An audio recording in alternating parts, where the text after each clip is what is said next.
Do you actually have to be on cocaine to be on this podcast?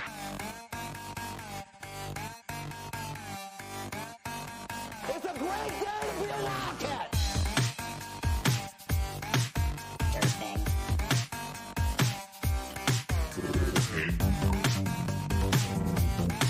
Durfing.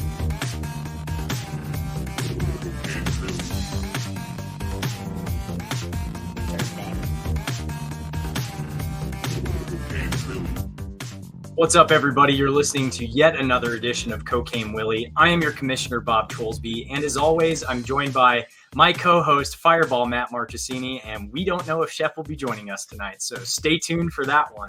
But tonight, the Cats are coming off of a close victory against the Jayhawks in the Sunflower Showdown, and they head back to Manhattan this week to take on Iowa State in Farmageddon, which will be the 107th installment of that rivalry game. Which is the longest continuously never interrupted series in all of college football. We have recurring guest Jake Brend from Iowa's Local 5 News in Des Moines and formerly of Wide Right and Natty Light, which I think you are all familiar with on Twitter, to tell us more about this year's Cyclones team. Jake, it's awesome to have you back on this year's pod to help us preview Iowa State. How are you doing this week, and any big plans for Thanksgiving? Doing good. It's good to see you guys again. I need that neon. Where did you get that? That is so cool. Etsy. My wife got it for me on Etsy. It's a fantastic gift. Dude, Etsy, I don't know if you guys do free advertising or anything like that. That place rocks. It's love fantastic. Etsy. If they want to pay us money, they can pay us money. We would take their money. If they want to sponsor a podcast that has cocaine in the name. Yeah, I mean, they should be all over that. They should be, frankly, in my opinion. But again, appreciate having you on this year to preview Farmageddon. Like I said, this is the 107th edition of Farmageddon. It's the longest continuously never interrupted series in all of college football, which I think is fantastic. And it sucks that they're getting rid of it in 2027, which we'll get to. We'll get to that. But K-State and Iowa State, it's 52-50-4 all time, with Iowa State having a slight edge in that matchup. It's honestly the most competitive rivalry from any of these old Big 8 teams when you look at that all-time record, dating back to even the pre-Snyder Big 8 days. But K-State is 26-7 since 1990 in this matchup against Iowa State. But I want to hear from your perspective, and you can keep the journalist hat on or take it off if you want to, knowing that you are an Iowa State fan as well. But what does this matchup and what does this rivalry mean to you and to other Iowa State fans? Just Farmageddon, tell me all about it from your perspective. See, I love this rivalry because, like, there is some continuous Iowa State, K-State beef on Twitter, like, year-round.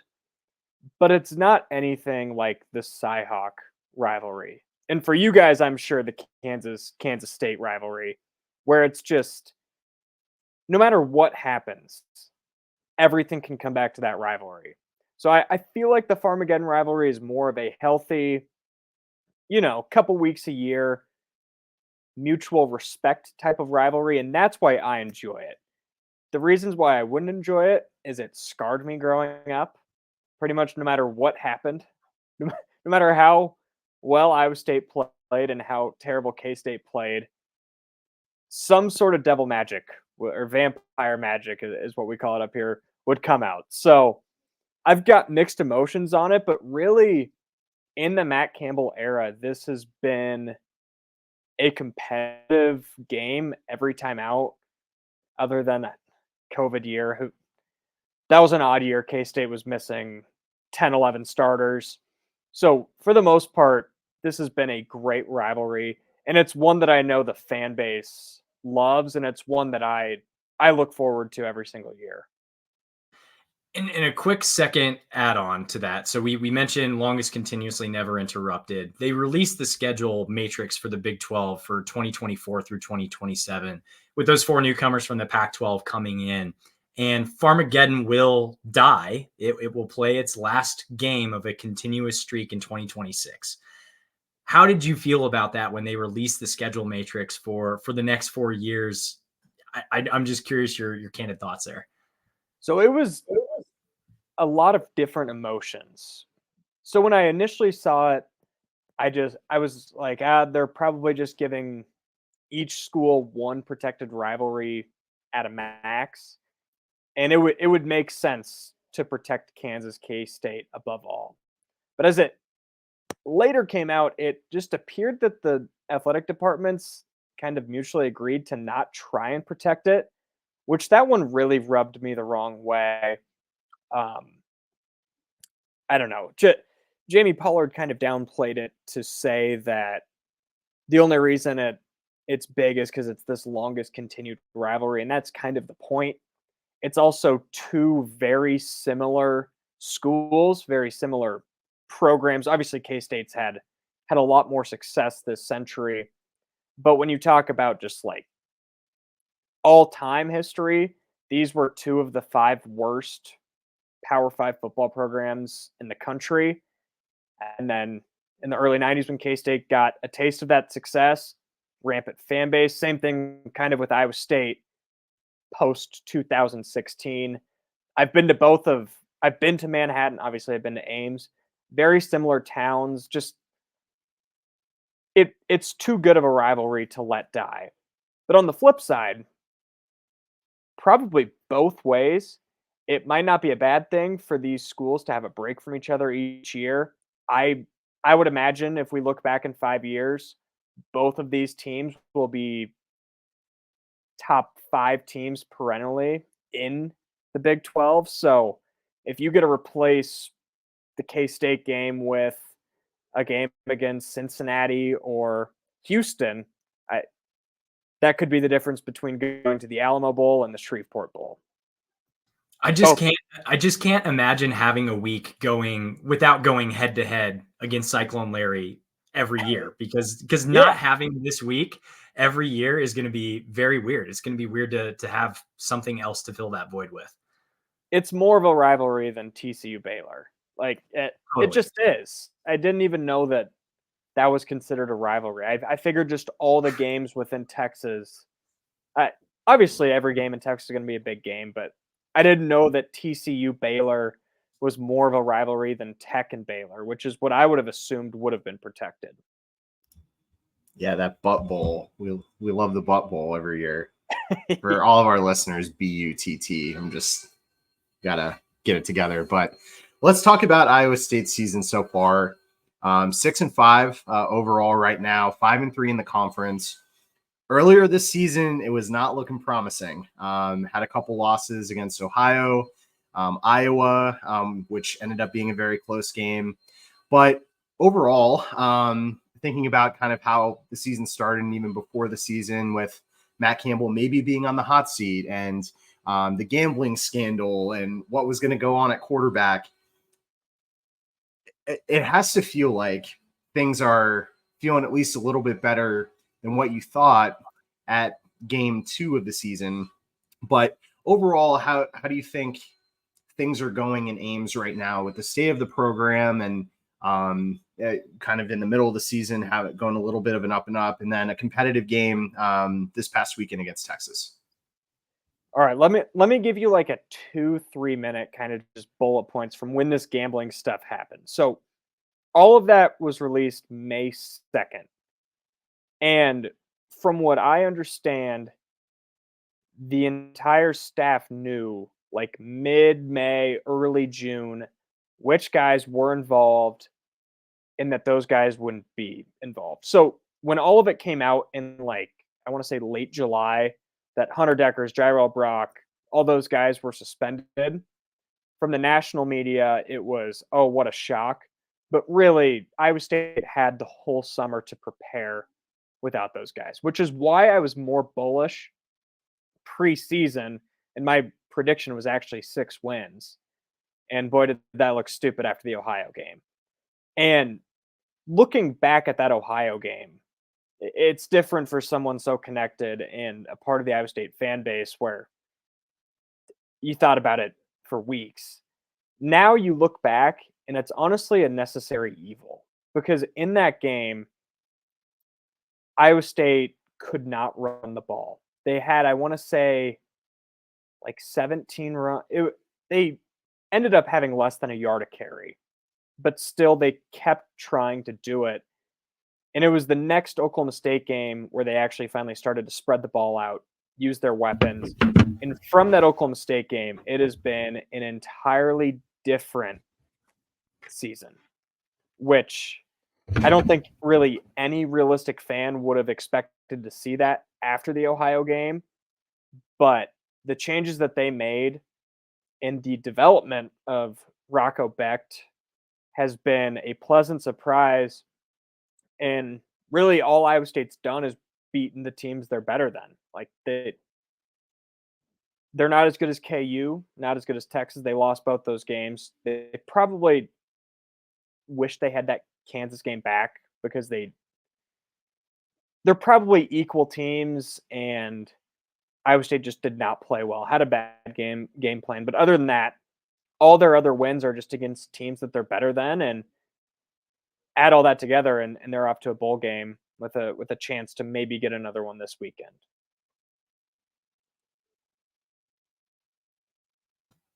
Chef gets the next question. Where are we at on questions? I'm late to the party. Welcome. You joined the pod. We're talking head coach now. You're asking about Matt Campbell, hot seat as he was known at the beginning. Hot seat at the beginning of the year. Matt Campbell. That was so ridiculous. I mean, a guy. He was a little fired up at that guy at Athens, out in Athens. He was a little fired up. But what can you tell us about Matt Campbell? He's the guy that is he the longest tenured head coach other than Gundy in the Big 12? I believe so, yes. I mean, and you have the perception that he's a young guy, but at Iowa State, I mean, he might be the greatest coach of all time, realistically. Is this season under Campbell a disappointment, or where are we at? Is this kind of his transition season with Matt Campbell? That's funny you ask. Because on my podcast on Iowa Everywhere last week, we had the discussion on whether or not this is his best coaching job or not. And that it all comes down, of course, to the gambling losses. You lose 5-6 starters. Add all of that with how young this team is. There was a stat that I want to say at Baylor, they played 27 true freshmen, which is just absurd. So it's a double-edged sword because Campbell 100% deserves the blame for what happened in September, losing on the road to Ohio. But he also deserves the credit for, one, keeping the locker room together after such a bad September, and two, honestly adapting. Because what they were going to do is they're trying to play to their defense, and you just had this freshman quarterback that you didn't want to mess it up. So sit on the ball, try and run it. They ran 45 plays against Northern Iowa week 1. Their plan was just get the play clock to 5 seconds. Just don't let the offense screw it up. Put the game in your defense's hands. And then at Ohio, you saw what happened when you can't run the ball. And then they adapted, and they haven't gone to some air raid, but it's definitely way more of a modern spread offense. And I think Campbell deserves a world of credit for doing that. And it also just shows the fruits of what's been a really good stretch of recruiting, having so many skill guys in there that are really young and going to be good players in the future, assuming the NIL collective steps through to keep them. And also assuming that Matt Campbell's here. I mean, he's been the lure of, yes, every coaching what's the coaching carousel that we could think of. And, it's kind of tampered down. I don't know if that's with how the performance that he's had with Iowa State recently, or is it just that he's in for the long haul and people are kind of getting the drift that he's not leaving? I would say it's a mix of both. They had the 4-8 season last year, which before that was the 7-6 season with Brock Purdy, Breece Hall, Xavier Hutchinson. We see on Sundays what those guys are doing. So it was back-to-back definite disappointing seasons. But this year, I think it might spark up a little bit. But the jobs that are open, at least now, Texas A&M wouldn't be a fit and I don't think A&M would be smart enough to go after kind of a culture guy like Matt Campbell. They're they're going to go get the next shiny toy, and then they'll buy him out for $80 million in 6 years, and they'll restart the process. But I really don't think Matt Campbell would leave, and I also don't think the NFL will come calling this offseason. Now, they win Saturday and maybe win a Liberty Bowl, that could change. But where we stand right now, I'd imagine he gets mentioned in some of these discussions, but he's not as hot of a name as Lance Leipold, and he probably shouldn't be either, even though he's 15 years younger than Leipold is. Yeah, I like that. And you bring up the offense a little bit, and Rocco Becht at quarterback is who I want to dig into a little bit more specifically. I think outside looking in, it felt a little bit more baptism by fiery than it was maybe inside looking out, because of what you mentioned with essentially knowing mid-May that he was probably going to need to be the guy, with Hunter Dekkers being caught up in that scandal. But he's thrown for 2,444 yards so far this season, 17 touchdowns, 8 interceptions. That's good for 5th in the Big 12 in total yards, 4th in total completions, and tied for 4th in total touchdowns, which I would say is a very successful season. Yes. And I mean, maybe better than what Hunter Dekkers could have done, potentially. I don't know. But average QBR of 65.2 through the however many games, or 11 games in through the season.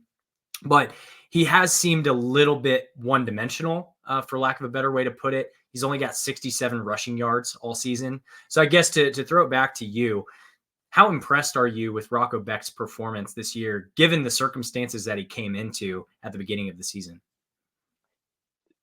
Very impressed. Before the season, I predicted that J.J. Cole, the true freshman out of a Des Moines suburb, I predicted that he would be starting by the Cincinnati game, just because it was always, I mean, Cole was this 4-star Manning Academy kid, and it was always thought that he's more talented, and he very well might be. And it was always just thought, because Becht is a redshirt freshman. I should have clarified that. It's always just thought he's been in the program longer. They'll let him kind of bridge that gap to Cole. But we saw, honestly, it was probably the second half of the Ohio game when they finally started to let him throw the ball and go downfield and utilize his weapons, that he's pretty good. And I would say his biggest strength is just between the ears. He's really smart, which is the polar opposite of Hunter Dekkers. Dekkers had a cannon of an arm, but he was one read. He'd follow that guy, and it got baited into a lot of interceptions last year, which, if you cut those in half, Iowa State could have easily won 7 or 8 games. So this year, Becht's cut back on the mistakes, but ironically, some of the mistakes he's made, he's thrown 3 pick sixes. And a couple of them, obviously bad decisions. One got jumped by Iowa, which is what they just do. But kind of bad luck when you just throw a couple interceptions that most of the time probably be a normal interception and go for 6. So what I'll say is, when he makes mistakes, they've tended to be more costly for Iowa State, but he really, really has limited those mistakes. And one thing that doesn't show up in the stat sheet, he went through a stretch, I'd say, from the bye week, which was before the Baylor game, to like the first half of the BYU game, where he just missed like 2 or 3 throws in the red zone a game that ended up kind of being crucial. And they won all those games. I guess they didn't win against Kansas, but you get the point, where he maybe hasn't been as sharp in the red zone as he can, but his growth from week 1 to where they wouldn't even let him throw the ball downfield to where he is now, it's been tremendous. Talking more about the offense, overall, the offense has been maybe average. I don't know if that's an appropriate way to say, but looking at it from both the rushing side, the receiving side, 81st in overall offensive efficiency this year, 113th rushing efficiency, 59th passing. Jaden Higgins is a leading receiver for the team. He's 7th in the Big 12. And Eli Sanders is the leading rusher, 14th in the Big 12 in total rushing yards. But this team could not run last week against the Texas defense, albeit not many teams can, which is what it is. But they had 9 rushing yards total against Texas last week. Now, when I think of Iowa State in recent years, you look at Breece Hall, David Montgomery, there are names there that Iowa State is going to be traditionally a really good rushing team. So this season, really what has changed? Is it the offensive line not providing any good blocking? Is it just the talent at that position isn't there? What has changed this year, at least from the offensive side for Iowa State? So yeah, the running game, I'd be interested to see what the Big 12 only statistics are, because it's still going to be probably below average in the conference, but it's not going to be bottom of the country, because I think it was all just a philosophy thing. Obviously, combine it with the offensive line. But what they were trying to do against Iowa and Ohio is they were trying to establish the run, and they kept trying to establish the run, and then they kept trying, and it just didn't work. They kept beating their head against a wall, expecting a different result. Once they started to establish more of the short passing game in Big 12 play, they actually had some success running the ball, especially that October stretch. And the offensive line has grown from what I probably would have called the worst in the Big 12 by a wide margin to probably more of a middle of the pack type offensive line with a really, really good true freshman guard by the name of Brendan Black and a first-year offensive line coach, Ryan Clanton. So it's a mix kind of that, and then just young running backs. Eli Sanders is a sophomore, or no, he's a junior. Cartavius Norton, sophomore. And then Abu Sama is a true freshman, and he had a breakout game against BYU. So it's a team that hasn't been able to rely on the run like you would have seen with a David Montgomery or Breece Hall type. But I do think that Sama is more of the breed of those two going into the future. But it's not like they can just walk into a game, especially against a team like Kansas State, who traditionally has good players up in the trenches. They can't just expect to go up and run the ball. But they've shown when they can spread the ball out, utilize Higgins, Null, Ben Bramer, that it softens up the defense a little bit, and then they can get those 6-7 yard runs consistently in the second half. Albeit it was against Baylor, BYU, Cincinnati, not exactly the cream of the crop. Chef could have run for 6 yards a carry against those. So, especially BYU. Oof. Yeah. I was talented back in the day. Right now I'd probably tear a hamstring, but that's not here nor there. I didn't realize we had Uncle Rico on the pod tonight. I could throw that ball over the mountains if you asked me to. But listen, we're going to where, traditionally you would think Iowa State would thrive.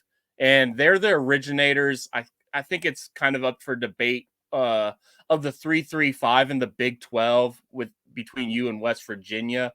You guys, when I think back on like the season, you would think that the defense is a little bit better statistically, but they're still there and they've got pieces. I want you to kind of break me down the kind of what we're going to be looking forward to in Manhattan. But off the top of my head, what I can think of is, Bo Freiler. K-State recruited him and I don't think we offered him. And I think we tried to offer him a preferred walk-on, but he is an elite player out that safety linebacker kind of spot. I really, really like him. And then Jeremiah Cooper. I mean, that dude is a stud. Tackles, interceptions. He does it all for this Iowa State defense. But can you give me a breakdown of what I'm missing on this Iowa State defense that we're going to be expecting, and some players to name that I didn't just name off? So yeah, the 3-3-5 stack originated in 2017 after Iowa State, they went and won a game at Akron. They won it by, I want to say, 20, but their defense still just got gashed. And this is when they were still running a more traditional, I don't even know what it was, probably just a 5-4 normal style defense. And they switched to that 3-3-5 later on. And the 3-3-5 pretty much throughout the Campbell era was based off of getting pressure with 3 down linemen, which those early Campbell years, 17, 18, 19, the talent was 100% in that front 7 where you could get pressure with 3, and then those delayed blitzes with linebackers and safeties would really hit, and that's where they were able to get so much pressure. And honestly, those early secondaries weren't great. You had a couple all Big 12 guys kind of scattered throughout. You had Brian Peavy and Anthony Johnson Jr. But outside of that, the secondary was definitely the weakness of the Iowa State defense. And this year, it's completely flipped. The Iowa State secondary is by far the best part of that defense, probably the best part of the team. TJ Tampa's a potential first-round guy, probably in that 2nd to 3rd. Bo Freeler, all Big 12 guy. Jeremiah Cooper, potential All-American just with his 5 interceptions. But the defensive line is very talented, but it's also very young. And they have not gotten pressure with 3 down as much as they have in the past. And a lot of that is, I mean, you lose a guy like Will McDonald, who first round pick for Iowa State in 50 years. It's a lot harder to get pressure with 3 when he's not soaking up 2, sometimes 3 defenders. So that has been, in the games where Iowa State has gotten beat bad, like at Oklahoma, it wasn't because of the secondary playing poorly necessarily. It was just, if you're not getting any pressure on the quarterback, a good quarterback at that, in Dylan Gabriel, if you're giving him 5-6 seconds to throw with those NFL receivers, he's going to carve you up. And honestly, I didn't think Iowa State would be able to hang with Texas because of that reason. And honestly, the defensive line had their best game of the season. And it didn't end up in a win because Texas was just better and Iowa State didn't play a perfect game. But they were able to compete more in the trenches on that side of the ball than I expected. Now, the offensive line compared to the Texas D line, total mismatch. But the Iowa State defense has been kind of all over the place this season when it comes to that. And I don't really know how much that D line has developed because they've just been very inconsistent. And linebackers are also very young. And when you play 3 down linemen, those linebackers are essential in stopping the run, which they haven't stopped the run as great as they have in the past, but it definitely hasn't really been like an issue, what I would say. All right. So getting towards the end here, we always like to ask some listener questions. So we've been, so we've been grabbing some questions from some of our best listeners. So we're going to hit you with a few. So first one, at Coach C5 or Danny, my boy Danny. So obviously the Big 12 next season going to look a little bit different. No Texas and OU, but we're bringing in Arizona. Good. There we go. We're bringing in the 2 Arizona schools, Utah and Colorado. Out of those 4 teams, who are you looking forward to joining the conference the most? Well, before I say the most, I can tell you the one that I'm not excited about at all. It's Arizona State. They bring nothing to the table. Forks up. Yo, I did not think that was what you were going to say, but I didn't. I figured it would be a good thing because of the color clash. I thought, a good red on yellow versus red on yellow would be kind of that'd be a salty look. Yeah, put that game on ESPN Plus and see how much they screw up the white balance. And you've got orange and orange playing against orange and orange. That's kind of a deep cut Iowa State reference, but Iowa State played a game on ESPN Plus against West Virginia last year, And I don't know how these camera operators did this as a profession, but they screwed up the color balance so bad that it was like bright orange. It was horrendous, but that's way besides the point. You probably thought I was going to say Utah just because their fan base is full of a bunch of arrogant pricks, to say the least. But honestly, we kind of need a good heel. So I'm glad they're going to be here, but they're also never going to be fun to play. They are a very solid program. I would probably place them as the favorites next year, as crazy as that sounds. Obviously, before the transfer portal and all that stuff. But I'm going to say the most excited, at least temporarily, is Colorado. I want to say that they come to Ames for the first time in 25.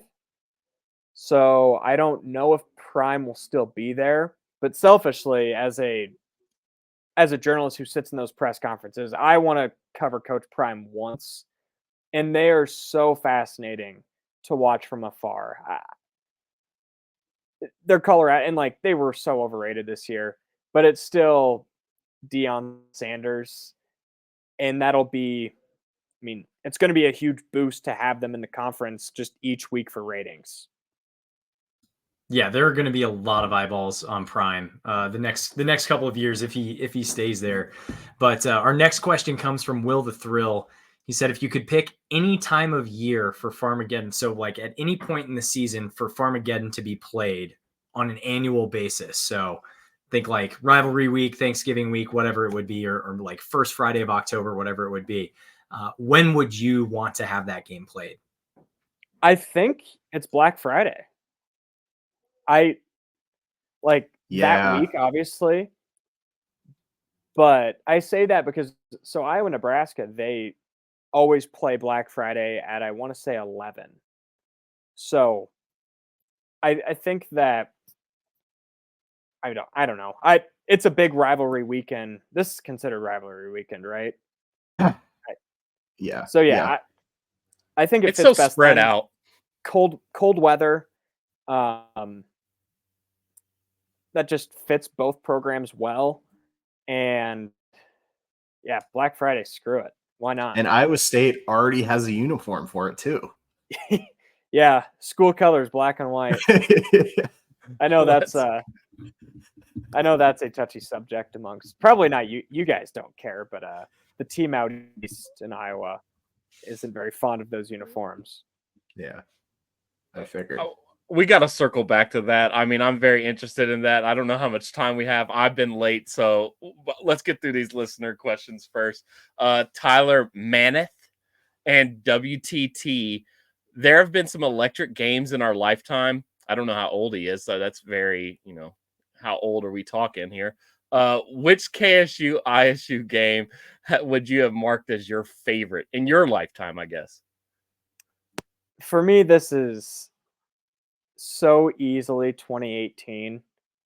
And I've actually got a pretty good backstory behind this one. So in 2018, in that season, I was a senior in high school. And this was like one of, I want to say 2 seasons that Iowa State football decided to give Wide Right and Natty Light a press pass, which I don't know how that ever happened. But so that season, I was the one who had the press pass because, well, one, I was like the youngest one there. So all the other Wide Right people would just get hammered. So they couldn't write the game recap. So they just gave me the press pass. And it was awesome because, I mean, Wide Right, I love the guy. Like, I still talk to all of them, but none of them were really ever like wanting to be journalists. They were just kind of bloggers.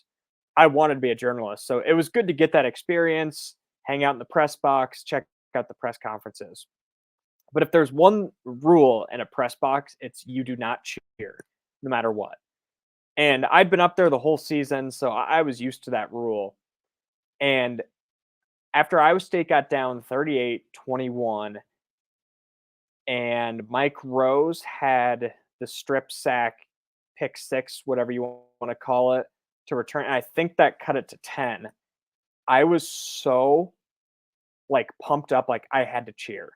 So I packed up all my stuff and I like took the elevator down and went and I sat in my family's seats and like watched the end of the game from there.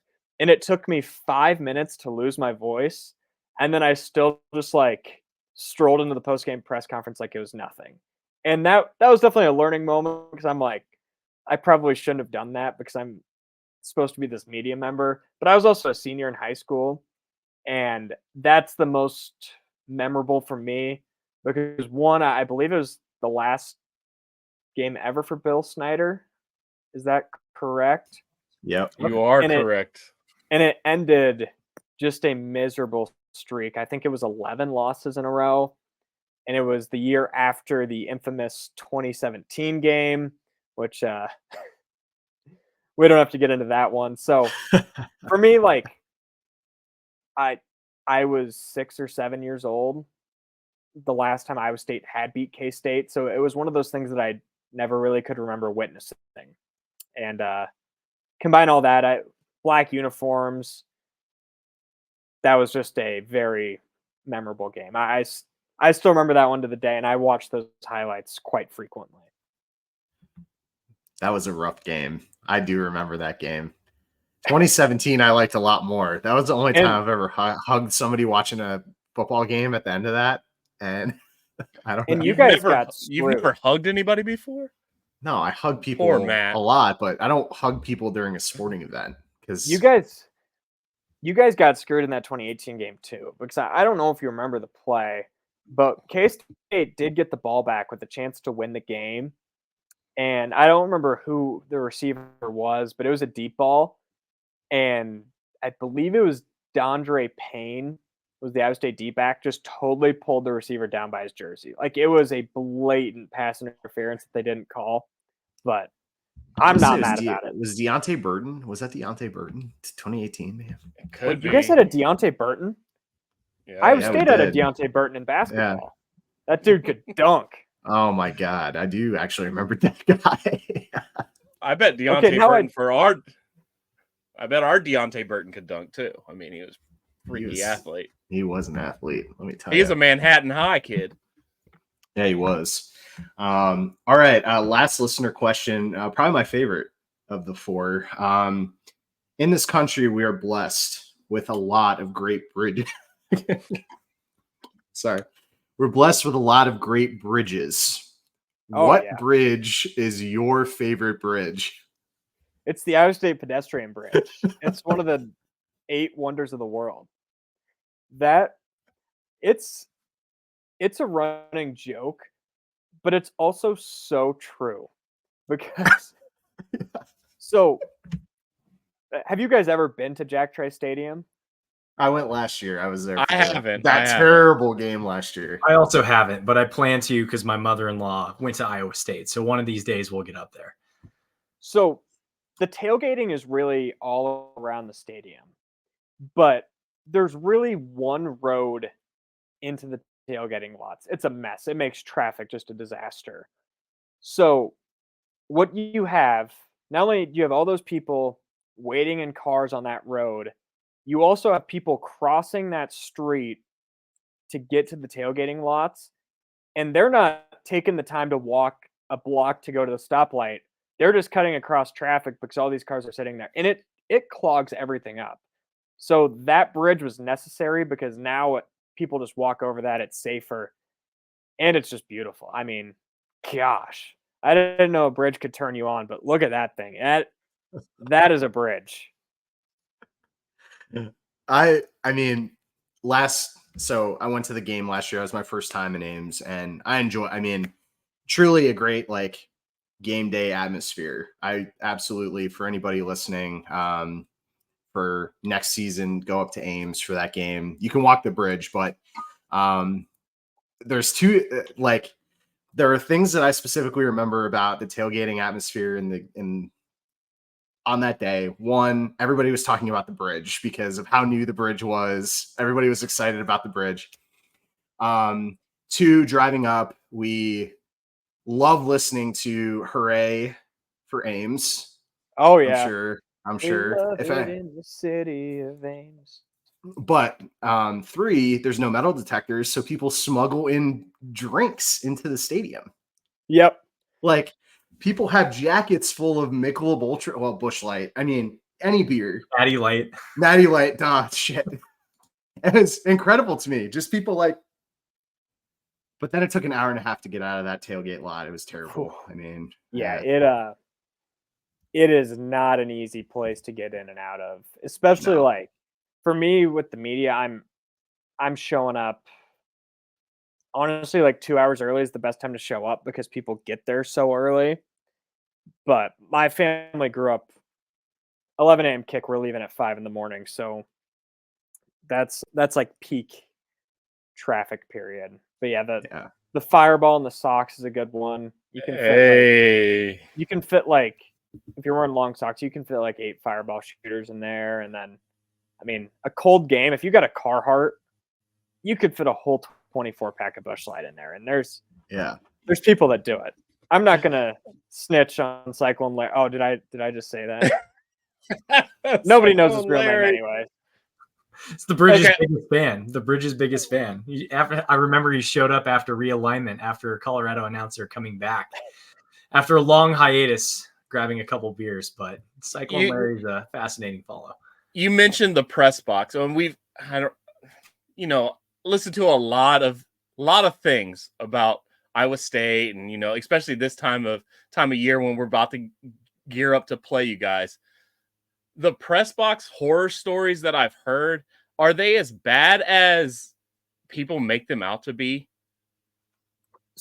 I don't have any horror stories, but I've certainly heard a lot of them. But Jack Trice Stadium has come such a long way.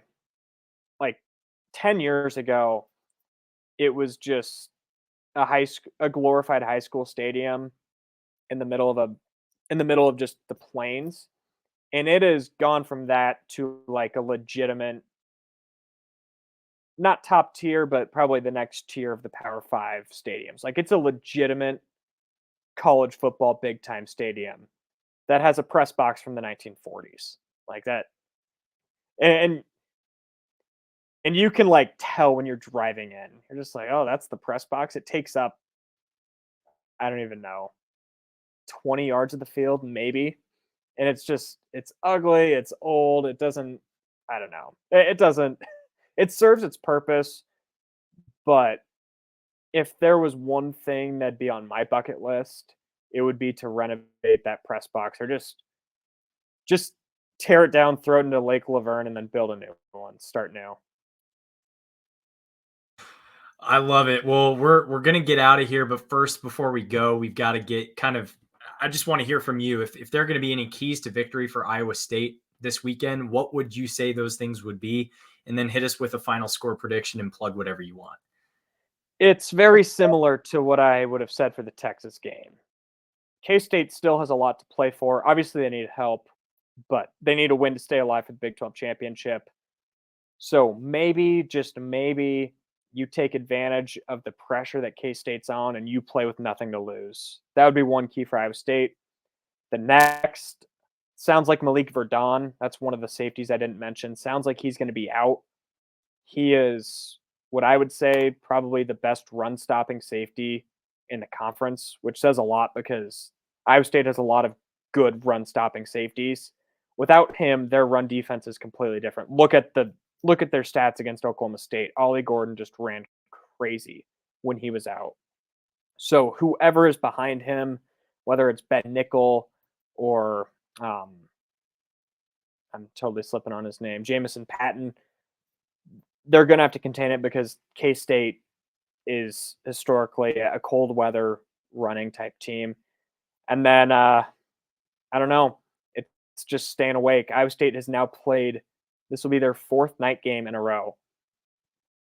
Kind of insane. I don't know if it's a good or a bad thing.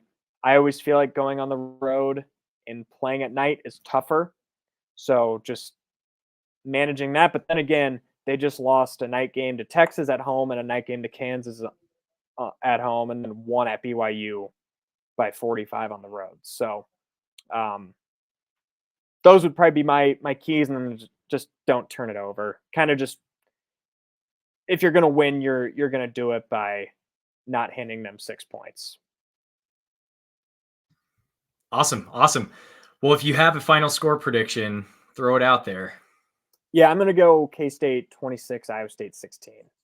I think it's a bad spot for Iowa State. One thing I didn't mention is, I'm sure you guys saw it, but just coming off of playing Texas is so physical that I think Iowa State will probably be feeling that. They're probably feeling it right now. Take that, Nome League Verdun. K-State has a lot to play for. Iowa State doesn't have much. Night game, a lot of demons in that stadium.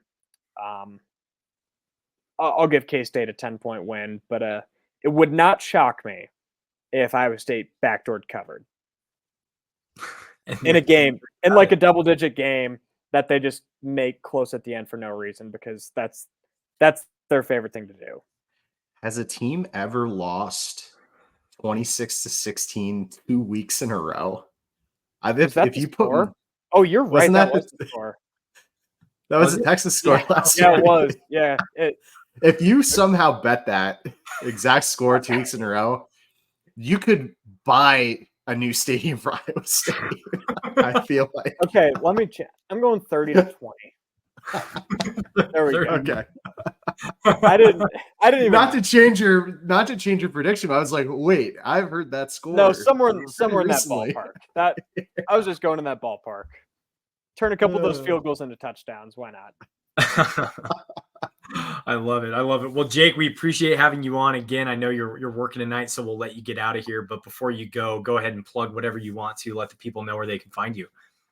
Yeah, for whatever reason, you any Iowans in here, if you're watching the local news, watch Local 5, and then of course Iowa Everywhere. Chris Williams, Chris Hassel kind of launched it last year. I've got a podcast with 24/7 Sports Nick Osen. It's called Firmly Entrenched. So check that out, and always check out my boys at Wide Right Natty Light. I love those guys still, and they're doing the same work they always have been. And yeah, Jake Brend TV is the Twitter if you want to follow along. But I appreciate you guys for having me. This is fun. Of course, appreciate having you back 2 years in a row. And 2027, the streak will break, and we won't have you on. But I'll come on for some basketball that year. How about that? Yeah, basketball. We'll have to keep it alive. Let's do it. Awesome. Well, for all of us here at Cocaine Willie, thank you for listening to the show on your podcast feeds or watching us on YouTube. Do us a favor, if you're listening on Apple or Spotify podcast, leave us a 5-star rating and follow the show. And if you're watching on YouTube, give us a like on the video and subscribe to the channel. Even if you're just a Big 12 fan or college football fan across the board. Follow the show on Twitter or Instagram, or follow us individually. I'm at Bob Trollsby. Fireball Matt is at Matt Marchesini, and Chef is at Chef Andre Napier. Chef, get us out of here. Cocaine's a hell of a drug, baby. We are all coke and no joke. Wildcat Country. Let's fucking ride, motherfuckers. Right.